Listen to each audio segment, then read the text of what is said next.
Hah? Sama sekolahku. SD.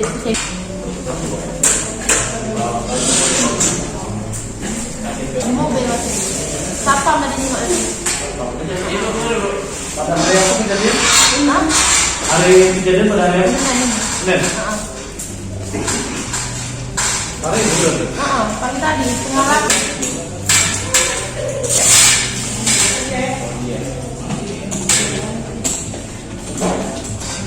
Kerjaan itu lah? Di dalam sekarang itu. Hah? Dalam sekarang pengadilan agamanya. Iya. Di dalam kandangnya. Uang itu motor atau Motor. Motor. Alamatnya jalan apa tadi? Jalan apa alamat ibu? Kan beda dengan KTP. Kemudian cek KTP. Jalan apa?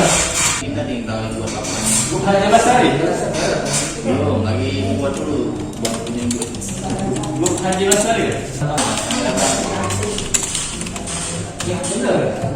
Halaman Tuh, samping KPU. Ya udah ada di sini ke depan ke KPU. saat kamera cek kamu nih. Kamu cerita ke kejadiannya.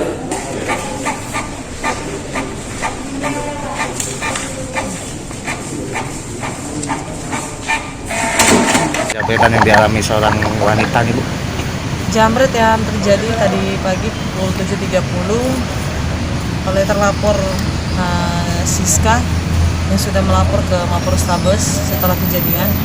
Perlu dijelaskan kejadian ini titik maupun tempat terjadinya kejadian jamret tersebut di dalam halaman pengadilan agama di Kecamatan Jagabaring, Tesu 1.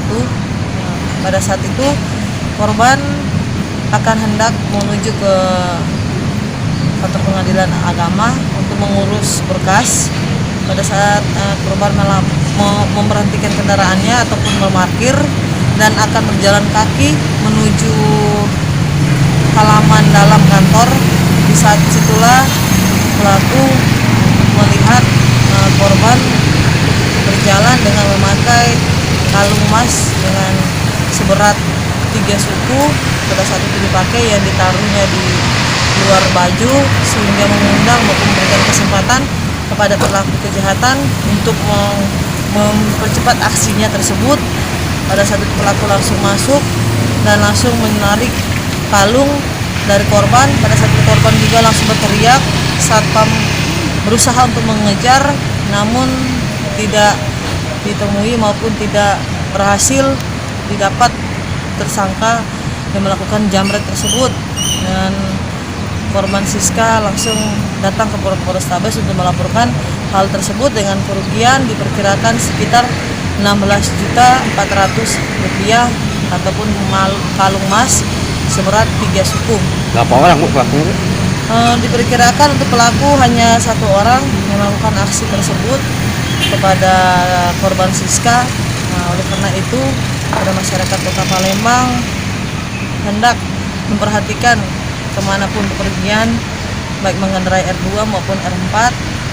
Cara berpakaian seperti sudah sering kita himbau, barang-barang yang berharga jangan kita tonjolkan di jalan raya, baik kalung maupun gelang serta perhiasan emas lainnya maupun berlian, sehingga tidak mengundang para pelaku kejahatan ini untuk melakukan kejahatannya dengan memberikan kesempatan yang lebih kepada para pelaku kejahatan yang ada di Kota Palembang.